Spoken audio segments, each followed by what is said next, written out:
first and foremost, man has to stop talking and look within his heart. మానవుని యొక్క శిరస్సులు అధికంగా ఆమెకి అనేకంగా కనిపిస్తుంటాయి. Man's heads are looking innumerable, కానీ హృదయము ఒక్కటే. but heart is only one.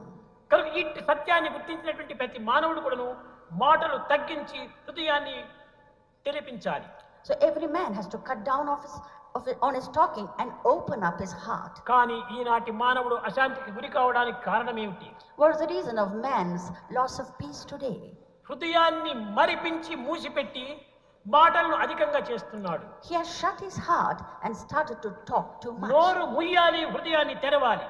You must shut your mouth and then open up your hearts. అప్పుడే మనకు నిజమైన ఆనందం ప్రాప్తిస్తుంది. It's only then true bliss comes to us. హృదయాన్ని మూసుకొని నోరు మాత్రం తెరుచుకుంటే మనకి ఈ ఆత్మజ్ఞానం ఏనాటికి కూడా అర్థం కాదు. We can never obtain Atma Jnana if we have shut our hearts and talked too much.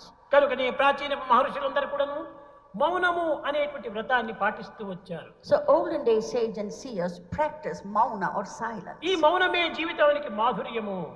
So silence is so very sweet. Silence is God అన్నారు. Silence is God. నిశ్శబ్దంలోని శబ్దమే దైవ బ్రహ్మం. It is within the silence that you hear the sound of Brahman. కనుక మానవుడు మాటలను కొంతవరకు తగ్గించుకొని హృదయాన్ని విశాలము గావించుకునేటువంటి విధానాన్ని గుర్తించాలి. So man has got to find out ways and means to cut down his talk and to open up his heart. ఎప్పుడు కూడాను ప్రపంచములో ప్రకాశాన్ని అందించేటువంటిది హృదయమే. It's only the heart which gives you the light. అట్టి హృదయము భగవంతుని యొక్క నివాసం. So that is the residence of God. కనుక భగవంతాన్ని వెతకాలనుకుంటున్నటువంటి మానవుడు తన హృదయములో వెతకాలి. So if God has to seek God, see him within your అయితే heart. బాహ్యమైనటువంటి పూజలు కానీ వ్రతములు కానీ భజనలు కానీ ఇవన్నీ కూడాను మానసిక శాంతిని చేకూరుస్తాయి. For the sake of the satisfaction of the mind, your other outward rituals and worship is మానవునికి necessary. మనస్సు ఉండినంత వరకు కూడాను ఈ మహత్తరమైనటువంటి యొక్క దివ్య ప్రబోధలు ఏమాత్రం కూడాను అర్థం కావు. As long as man cannot understand whatever is told to him, becomes మనస్సును useless. మాధవుని వైపున మరల్చాలి. You have got to turn your mind towards God.